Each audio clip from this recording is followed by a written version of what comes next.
Welcome to another episode of Jacked History. My mustache is gone because I had to shave it for my friend Heather's video, so now I look 10 years younger than my 32 years of age. You sit on a throne of lies. I'm not trying to change the world with the information I'm about to give you. I just want you to waste a few minutes of your time watching this show so you can have something fun to tell your friends at the bar. Plus tax season is approaching and I need the money. Man, I'll suck your I'm a 41-year-old mildly obese male from the suburbs with a slight drinking problem and a penchant for obsessing about useless things. So it's safe to say that I love watching sports. There are two things that come naturally to us as human beings, f***ing and competition. Just like it's in our DNA to breed, it's also in our DNA to test our might and skills against our fellow man in athletic endeavors. And for those of us who are past the years we can realistically do this, we at least get to be spectators, watching much younger, much better trained, and much more physically gifted humans embark in competition. It's not hard to imagine that when the earliest humans decided to throw punches at each other or enter into a foot race just for the hell of it, there were others there that just wanted to watch them for their own amusement, because those who cannot do, watch. But in the modern age of sports business, betting, and fantasy play, the microscope on an athlete's quality has never been higher. Additionally, in the social media age, never before has your average fat fuck that looks like me had such access to criticize athletes, not only for their play on game day, but how they present themselves outside of the arena. For example, should an athlete publicly discuss a political opinion that doesn't fit my exact worldview or has a shortcoming in their personal life, like we all do as human beings, it's easy for me to rapid fire a tweet that goes something like this: "These overpaid pussy players need to shut up and just play the game. I don't like it when someone who is drowning in vagina and money shows they are flawed, and now I have an opinion on them as people because nobody gives a shit about my life enough to even tweet about it." And then I fire that tweet off. And I go back to my cubicle to spend all day doing expense reports. We need to talk about your TPS reports. Until my inevitable heart attack at the age of 56, after my fat wife leaves me for an Elvis impersonator she met while we vacationed in Branson, Missouri. And I lose my house in Cedar Rapids, Iowa to the divorce. And my children take what's left of my money so they can go to community college for 6 years. I digress. The point of this video isn't to put athletes up on a pedestal. Rather, it's to show that athletes being compensated well and having a certain social status isn't anything new in recorded human history. Michael Jordan's accumulation of wealth and stardom isn't confined to just Michael Jordan. No, there's been quite a few Michael Jordans in history, and I'm here to talk about them.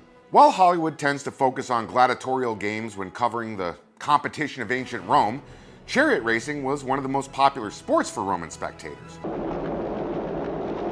Some people like NASCAR more than they like the UFC. Among the goats of Roman chariot racing was Gaius, Appuleius, Diocles. Like most of the athletes of today, he came from a middle to lower class background. Let's face it, you don't exactly see kids that go to Harvard prep school making a hard effort to enter the NFL. If we wanted to watch a bunch of rich kids compete, we'd be seeing jet flyovers at polo matches in rural New York instead of obnoxiously large SEC stadiums. And for Gaius, his commute to the grand sporting arenas of Rome wasn't short. Born in the Roman province of Lusitania, which is mainly in modern-day Portugal, he arrived in Rome at the age of 18 and got straight to work like Kobe coming out of high school and dominating men twice his age, getting his first victory at the age of 20. Even in ancient Rome, charioteers raced in teams. Shake and bake. What does that do? Does that blow your mind? After spending his first 6 years of successful competition with the whites, Gaius jumped ship and tried his luck with the greens. Sound familiar? That's free agency, baby. You go where you get paid. You go where you can win. And like many athletes in the modern era, Gaius miscalculated having it better with his new team. His time with the Greens proved less fortunate than his previous team, the Whites. He won less, he got paid less. And historians deduce that he got into it with the team's ownership, which in turn caused them to play him less. So what did he do? Yeah, he followed the money. Eventually, he spent the last few years of his career with the Reds. By the end of his obnoxiously long Tom Brady-esque 24-year career, Gaius won over 25% of his 4,200 four-horse races on 3 different teams. As far as the most prestigious race, held after the Pompa Circenses, he won that a whopping 110 times. He was, to the Circus Maximus, what Dale Earnhardt was to the Daytona 500. Except Gaius got to retire peacefully at the age of 42 with his winnings. We've lost Dale Earnhardt. By the end of his illustrious career, he had accumulated $35 million, 863,120 sesterces in his winnings. It's more than likely, based on his social class, which was below the ruling class, but high enough to be regarded as a hero, that he would have paid up a certain amount of his winnings to team owners and managers, race organizers, track fees, etc. Much like a modern athlete has to pay agents, managers, trainers, and a lot more taxes if you are unfortunate to have been drafted in California.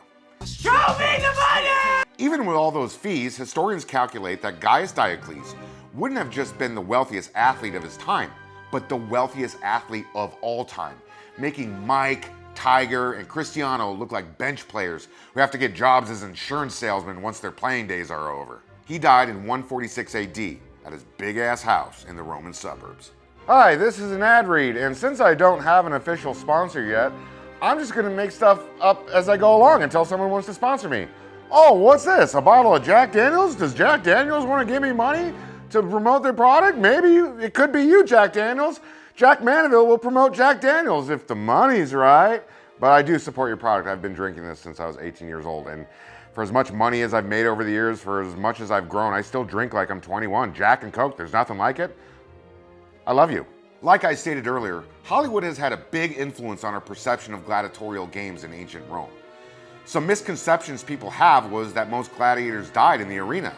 While it did happen on occasion, the majority of these combat entertainers were injured at worst. Are you not entertained? Often being spared if they put on a good show, despite loss.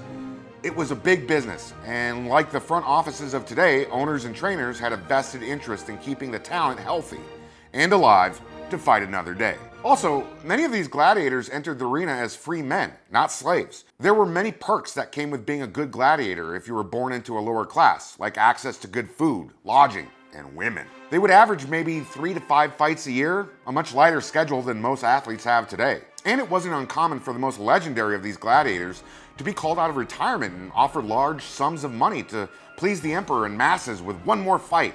A perfect fight for Jake Paul to take. Let's talk about one of the gladiatorial greats, Flamma, or the Flame.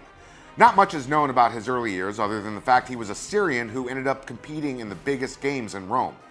He could have been a slave forced into training or a disenfranchised Roman auxiliary seeking a better living. Regardless, when he started fighting, he quickly proved that he was the man. He fought as a sequitur, a class of gladiators most recognizable by their depictions in Hollywood, having a shield, short sword, and basic body armor. For those who consistently saw victory and showed bravery, they would have been awarded a rudius by the emperor, which was basically a wooden sword, almost like a championship trophy or a belt of some sort. That rudius signified a gladiator's release from his obligated duties and offered freedom to those who were enslaved. Flamma was offered a rudius 4 times in his long fighting career, and he declined it every time in order to keep fighting.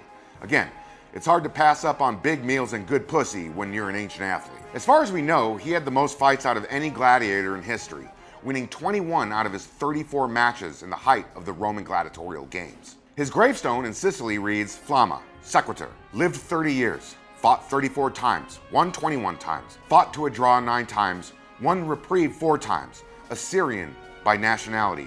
Delicatus, a gladiator, made this for his deserving comrade in arms. That's a pretty touching send-off for someone whose birth class would have otherwise seen him doing bitch work for the empire in some godforsaken frontier until the day he died. And can I go on a little rant real quick? What is it about the busts of ancient Rome and the statues made for athletes today? How 2,000 years later are these statue revealings we're seeing of modern athletes pale in quality compared to the busts we saw being made of Romans of that day?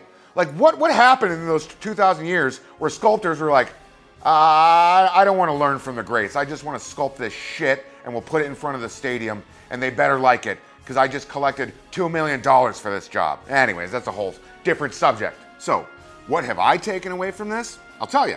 Though many social factors have changed in the last 2,000 years, the fact is that modern day athletes and the athletes of the ancient world aren't much different. They are competing in a big business that sees money going through many hands before it reaches them. They're primarily from working class backgrounds and are able to create generational wealth if they climb to the top ranks of their particular sport. They're rewarded with celebrity, increased social standings, and adulation from society. This all happens because there's something in the common citizen that wants to watch the physically gifted go up against each other. The Twins are going to win the World Series. The Twins have won it. It's a base hit. Please like and subscribe. I love you. Oh! Ew! Dude! What the fuck? Jack History, a show where you learn. Jack History, a show where you smile. Jack History, he needs the money because tax season is close.